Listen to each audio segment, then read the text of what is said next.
Hello everyone, आज है 2 सितंबर और आज इस वीडियो में हम बात करने जा रहे हैं रिलायंस इंडस्ट्रीज लिमिटेड के बारे में। देखिए 2130 रुपए के आसपास ये शेयर ट्रेड कर रहा है और पिछले 2-3 दिनों से अच्छी खासी रैली भी हमें देखने को मिल रही है। इस वीडियो में हम बातचीत करेंगे कि रिलायंस इंडस्ट्रीज के शेयर में खरीदारी करने का क्या ये सही मौका है कि नहीं, और हाल फिलहाल चल क्या रहा है रिलायंस इंडस्ट्रीज में, क्या सही और पॉजिटिव ट्रेंड यहाँ पर है कि नहीं, वो भी हम बातचीत करेंगे। और जिन्होंने खरीदारी की है उनको यहाँ पर क्या करना चाहिए। तो वीडियो को शुरू करूँ से पहले अगर आपने अभी तक चैनल को सब्सक्राइब नहीं किया है तो प्लीज अभी इसे सब्सक्राइब कर लीजिए, क्योंकि आगे भी बहुत सारे वीडियोस है जो आपको काफी ज्यादा हेल्प करेंगे। तो चलिए शुरू करते हैं। तो रिलायंस इंडस्ट्रीज 2130 रुपए के आसपास अभी ट्रेड कर रहा है। शेयर में अगर हम पिछले एक महीने की बात करें तो पिछले एक महीने में रिलायंस इंडस्ट्रीज में 3% का ग्रोथ है। इस बीच काफी ज्यादा अप्स एंड डाउन हमने जरूर देखी है। 2008 रुपए तक का लो था, बढ़िया रैली आई थी, 2150 रुपए तक पहुंचा, वापस गिरावट आ गई, 2090 तक पहुंचा, वापस तेजी आई, वापस गिरावट आई, तेजी आई, गिरावट आई। अब फिर से अच्छी खासी रैली देखने को मिली है। पिछले एक साल की बात करें तो पिछले एक साल में 70% की बढ़िया रैली है। आप देखिए 880 रुपए तक शेयर टूट गया था पेंडेमिक के दौरान, जब कोरोना आया था शेयर 880 रुपए तक टूट गया था, क्योंकि रीजन ये था कि रिलायंस इंडस्ट्रीज का जो एक बहुत बड़ा जो पैसा है, रेवेन्यू है, वो डेफिनेटली तब तक ऑयल और उनका जो पेट्रोलियम सेक्टर था वहां से आता था। लेकिन उसके बाद हुआ क्या कि एक बड़ी अनाउंसमेंट हुई कि भैया फेसबुक जियो में इन्वेस्ट कर रहा है, और उसके बाद रिलायंस जियो में एक के बाद एक बढ़िया निवेश आता गया और शेयर ऊपर ही ऊपर चलता गया। उसके बाद रिलायंस का राइट इश्यू उन्होंने लॉन्च किया, बहुत बड़ी फंड रेजिंग हुई, बहुत बड़ा पैसा आया, शेयर ऊपर ही ऊपर दौड़ता गया। कंपनी जीरो डेट वाली बन चुकी थी, कंपनी ने इतना पैसा जुटा लिया कि सारा का सारा कर्जा इनका चुकता हो सकता है। जीरो डेट वाली कंपनी ये बन चुकी और शेयर ऊपर ही ऊपर उठता गया। उसके बाद इनकी एनुअल जनरल मीटिंग हुई, वहां पर अनाउंसमेंट हुई गूगल के निवेश को लेकर, और शेयर में एक अच्छी खासी रैली हमें उस दिन देखने को जरूर मिली थी। और दो तीन एक बढ़िया अनाउंसमेंट उसकी ये भी थी कि अब रिलायंस इंडस्ट्रीज गूगल के साथ मिलकर एंट्री लेवल स्मार्टफोन बनाएंगे और इंडिया में लॉन्च करेंगे।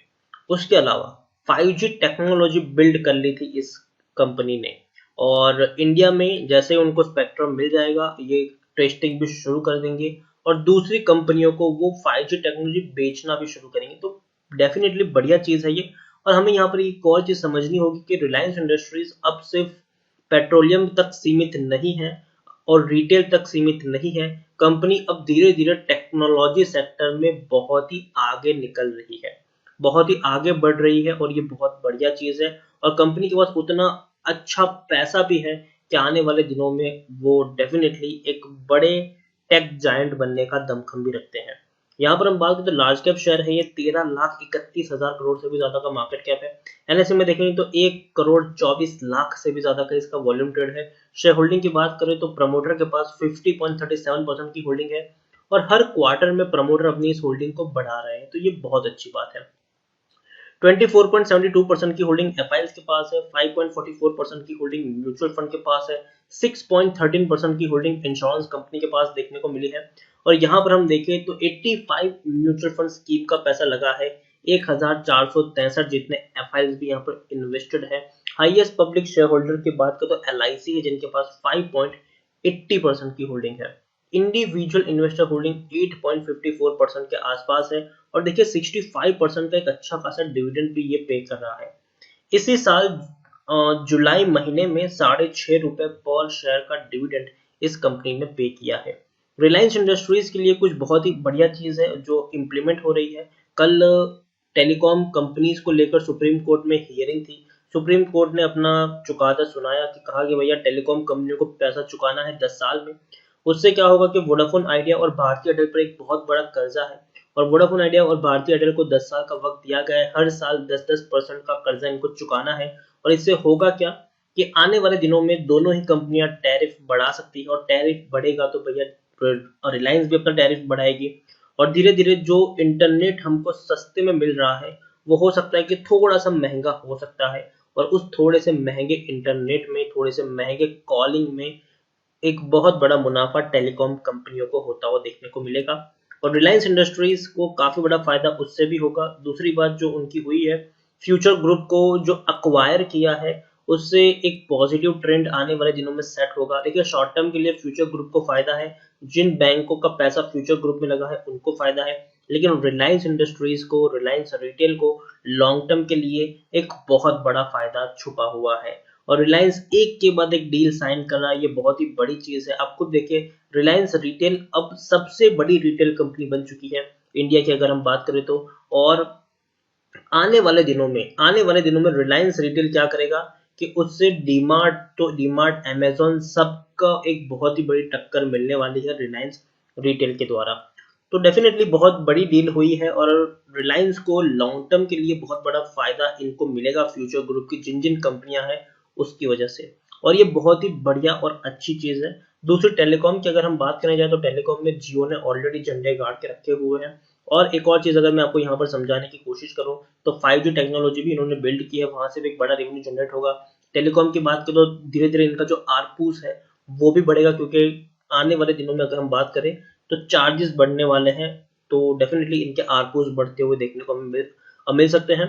तो बहुत ही पॉजिटिव ट्रेंड में कंपनी आगे बढ़ रही है। कंपनी का मुनाफा याद रखिए आने वाले दिन में और ज्यादा बड़ा होता हुआ देखने को मिलेगा।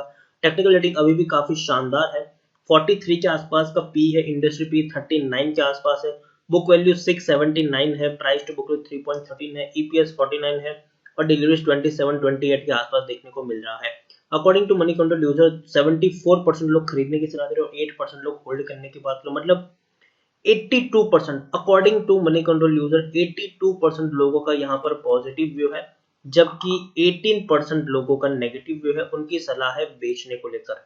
उसके अलावा यहाँ पर हम बात भी करने जाए तो हर क्वार्टर्स में इसने बड़ा प्रॉफिट कमाया है, तकरीबन 13,000 करोड़ का प्रॉफिट इन्होंने इस पेंडेमिक के दौरान कमाया है।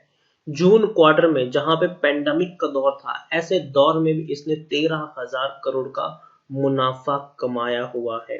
मार्च 2020 में 6,575 करोड़ का प्रॉफिट था, उससे पहले 11,785 करोड़, उससे पहले 11,300 करोड़, 10,116 करोड़। हर क्वार्टर में इतने बड़े प्रॉफिट्स शायद ही कोई इंडियन कंपनी रिकॉर्ड करती होगी। तो हर क्वार्टर्स में एक बड़ा मुनाफा इस कंपनी ने कमाया है और आने वाले दिनों में अच्छे खासे और भी प्रॉफिट्स आपको देखने को मिलेंगे, क्योंकि आप खुद सोचिए रिलायंस जियो अब बहुत ही फुल फ्लेज में काम करेगा, अच्छा खासा प्रॉफिट आएगा, आरपूस बढ़ेगा। रिलायंस रिटेल से डेफिनेटली इनको बहुत बड़ा फायदा होने वाला है लॉन्ग टर्म से, वहां से भी जो पैसा है वो भी आएगा। और जो इनका पेट्रोलियम का जो बिजनेस है वो डेफिनेटली धीरे धीरे हम लोग अनलॉक के फेज में आएंगे, धीरे धीरे वैक्सीन आएंगे, धीरे धीरे लोग ट्रैवल करना शुरू करेंगे, धीरे धीरे ऑयल और गैस का कंजम्पशन बढ़ना शुरू हो जाएगा।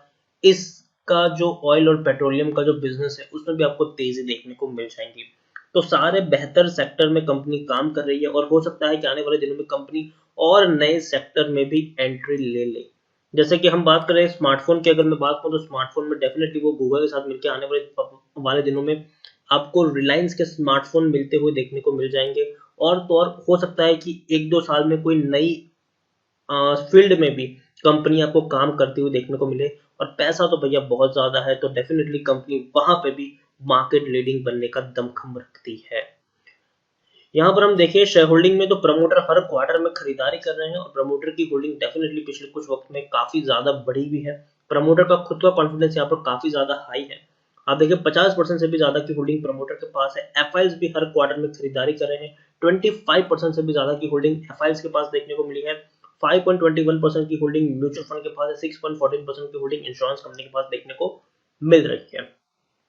तो देखिए रिलायंस इंडस्ट्रीज मुझे लगता है कि फ्यूचर कंपनी है, ये फ्यूचर के लिए रेडी कंपनी है, ये आने वाले दिनों में अच्छे खासे प्राइस पर ट्रेड करते हुए देखने को मिल सकती है। और तो और अगर हम बात करने जाए तो जिस तरीके का निवेश आपको रिलायंस जियो में देखने को मिला था, उसी तरीके का निवेश आपको आने वाले दिनों में रिलायंस रिटेल में भी देखने को मिल सकता है। तो मैं यही कहूंगा कि और भी बड़ी रैली यहाँ पर आपको देखने को मिलेगी। और अगर कंपनी डीमर्ज भी होती है, अगर टेलीकॉम की बात तो रिलायंस जियो और उसके बाद रिलायंस रिटेल भी अगर डीमर्ज होता है, तो जिनके पास रिलायंस इंडस्ट्रीज के शेयर होते हैं उनको भी उन कंपनियों के शेयर मिलते हैं अगर कंपनी डीमर्ज होती है तो।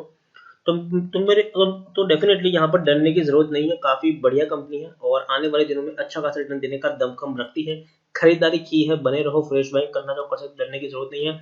हर अगर आप चाहे तो हर महीने भी एक एक दो दो शेयर की यहाँ पर एसआईपी भी करेंगे तो भी कोई डरने की बात नहीं है। और लॉन्ग टर्म के लिए काफ़ी बढ़िया शेयर मुझे लग रहा है, क्योंकि कंपनी फ्यूचर के लिए रेडी हो रही है और डेफिनेटली आने वाले दिनों में अच्छा खासे कमाई भी करके दे सकता है ये शेयर। तो इसी का वीडियो को एंड करूंगा। अगर आपको वीडियो पसंद आया हो तो प्लीज़ इसे लाइक करो, शेयर करें। अगर आप चैनल पर पहली बार है तो प्लीज़ सब्सक्राइब करो। रिलायंस इंडस्ट्रीज के बारे में आप क्या सोचते हैं वो भी आप मुझे कमेंट में लिखकर बता सकते हैं। और मुझे लगता है कि शॉर्ट टर्म में आपको यहाँ पर 2250 रुपए के टारगेट देखने को मिलेंगे और लॉन्ग टर्म में 2700 तक के भी आपको टारगेट देखने को मिल सकते हैं। Thank you.